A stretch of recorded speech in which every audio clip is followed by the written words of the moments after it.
So can we just kick it off with Casey DeSantis? Because, man, she is like, she gets the left to go, they hate her in a special way. It's almost coming at her more viciously than we saw with Melania, who didn't really say that much. They just hated her because she was Trump's wife.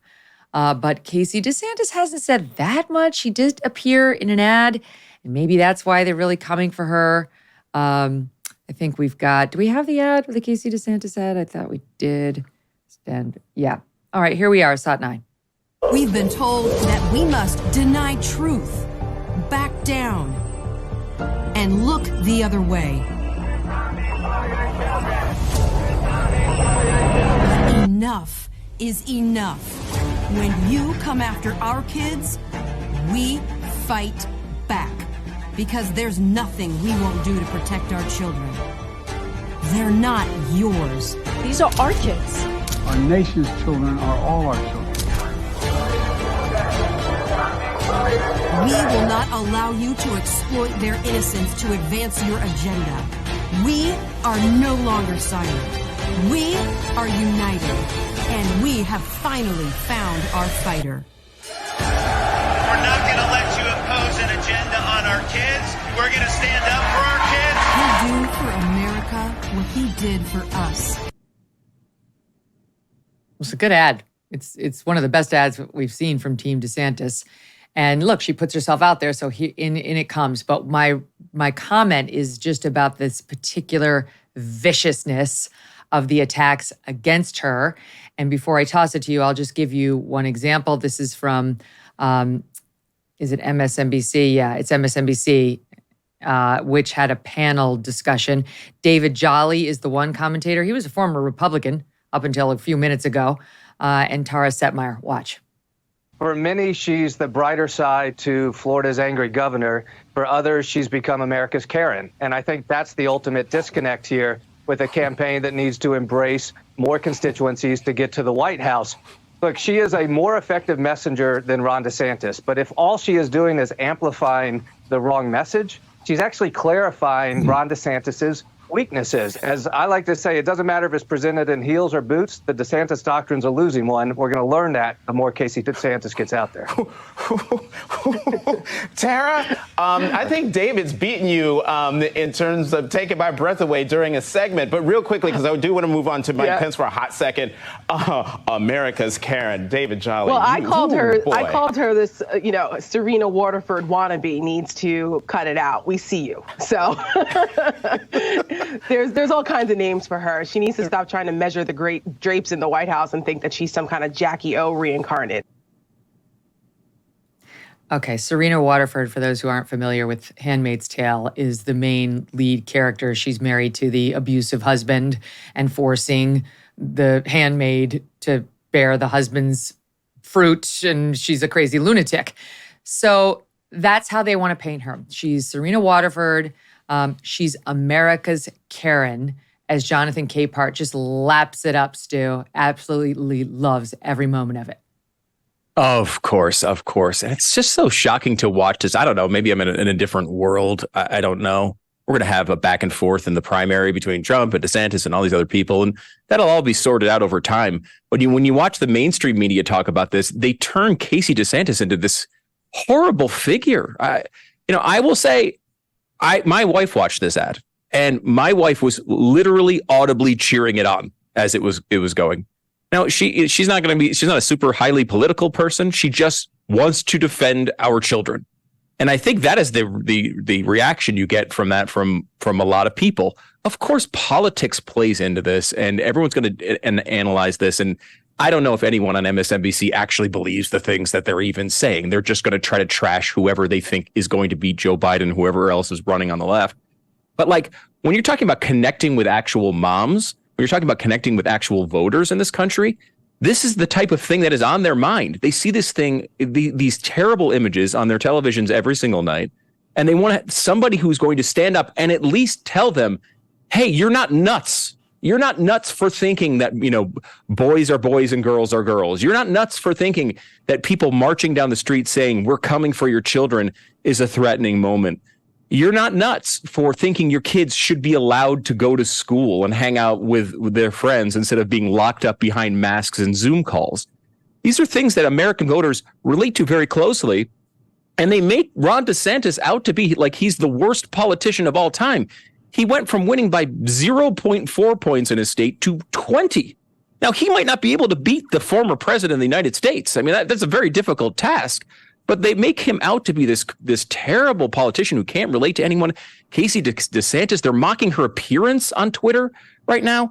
I mean, they've gone nuts, and I don't think there's any path back for them. What are they saying about her appearance on Twitter? There's nothing to mock. She's stunning. She's beautiful. I mean, look, this is not my take, obviously, but they're trending right now is Eddie Munster, and there's a photo where they're putting Eddie Munster's photo next to Casey DeSantis because I guess she had some eyebrow. I don't know if it's doctored or what. They're trying to make her look like these people are disgusting. Again, there might be things to criticize about Casey DeSantis. I don't know her that well, but I don't think her appearance is one of the things. There was also some consternation about the fact that she wore high heels on grass, which I don't know if you know about this, Stu, or Megyn. I didn't know that was something one was not supposed to do, but apparently I don't think it's a faux pas so much as just difficult. It's annoying. Right. You just keep sinking into it. I found it to be very nice when I wear high heels on grass. I think it's very, very comfortable. As long as you're okay, we'll get to that segment later. All right. We'll get to that segment later, Dave. Miss Netherlands. Stand by on that. But what do you make of it, Dave? Because, okay, so she's taking a political stance. She's a former news anchor, so she understands how to work the camera and how to sound on camera, and you can tell. But I think the reason they're reacting so angrily to her is they accurately perceive her as a threat. Spot on. I mean, absolutely. There have not been a whole lot of bright spots for the DeSantis campaign since he announced. She is one of them. And there's a political history to this. First ladies weren't terribly important until 1992 and Hillary Clinton. And there was a lot of talk about, wait a minute, she's going to have a role. Nobody voted for her. Michelle Obama was a little bit in this vein as well, right? Where Obama was like, we're a team. The Bushes weren't so much, as you rightly point out, like Melania wasn't, but Bill Clinton and Barack Obama both became president of the United States with these very sort of strong female figures on their team. And I think that this can help DeSantis. And I think that's why you're seeing so much over the top fire at her, obviously from the left, but even to some extent from Trump supporters. So yeah, she's clearly over the target and she's taking a lot of flack. And she does so far seem to have the ability to handle it and to really help his campaign. I don't think we've seen it in the numbers yet, but I think she's clearly a big benefit to Ron DeSantis. Well, that's the thing. So people don't vote for a candidate because of his wife. They might not vote for him because of her, potentially. Like Hillary wasn't exactly a draw for Republicans considering Bill Clinton, though he won. So she's not going to get him past his polling difficulties, Stu, but she's more of a help than she is a hindrance. And that's why she must be destroyed. And this will just be the beginning. And she can't do anything right. You know, she had on that jacket that said something like, you know, where woke goes to die. And they were like, oh, she's the target. She's the Melania of Target, or whatever they put it. And then she wears like the sweeping Jackie Kennedy-esque, you know, dresses in some of these photo shoots with the capes. And they're like, oh, she's a Jackie O1. Okay, so every woman can be both. You can wear the motorcycle jacket one day and you can wear the beautiful long dress with the cape the next. And if they were saying this sort of stuff about a lefty, these same people would be outraged at the rampant misogyny. But as always, it's totally fair game against a Republican wife. Yes, of course. They can come with all the force needed. You can say anything you want about a Republican wife, and it's disgusting.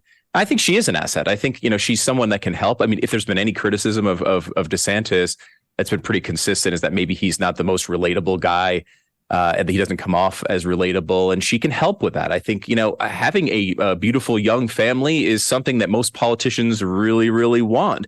But to show how the unfairness has never been more clear than it was with Melania Trump. You know, we can all talk about, they love to make Michelle Obama into one of the 5 most beautiful women in the world when she was serving as in her role as a first lady, where you have Melania Trump, who is an actual legitimate supermodel, right? Like, she's coming into this built for pictures, for photos, for being on camera. And none of the major publications ever put her on the cover. There were never any fluff interviews about how she dressed or the decisions she's made about her style. She got none of that, despite the fact that she really wasn't involved politically. She wasn't out there promoting Donald Trump's policies per se. She took a backseat role. She didn't really want to be out there as far as the politics of it. And yet the media completely besmirched her to every opportunity. Here's someone who legitimately came from the role of being a fashion icon. So no matter what Casey DeSantis does, she's going to get a terrible treatment on this. And so is every other Republican wife. You just think that they wouldn't be so obvious about it. Look, you did the tough thing during COVID. You paid your people and pulled your business through the pandemic. And now doing the tough thing could qualify you for up to $26,000 per employee at covidtaxrelief.org. Government funds are available to reward companies with 2 or more employees who stayed open during COVID. This is not a loan, and you don't have to pay it back. The program's complicated, but no one knows more about it than the CPAs and tax experts at covidtaxrelief.org. You pay nothing up front. They do all the work and share a percentage of the cash they get you. Businesses of all types, including nonprofits and churches, can qualify, including those who took PPP loans, even if you had increases in sales. You did the tough thing for your employees during COVID. Now let covidtaxrelief.org help get you up to $26,000 per employee. Visit covidtaxrelief.org. That's covidtaxrelief.org, covidtaxrelief.org. Hey, thanks so much for watching. If you like what you just saw, hit the subscribe button for more clips and full episodes.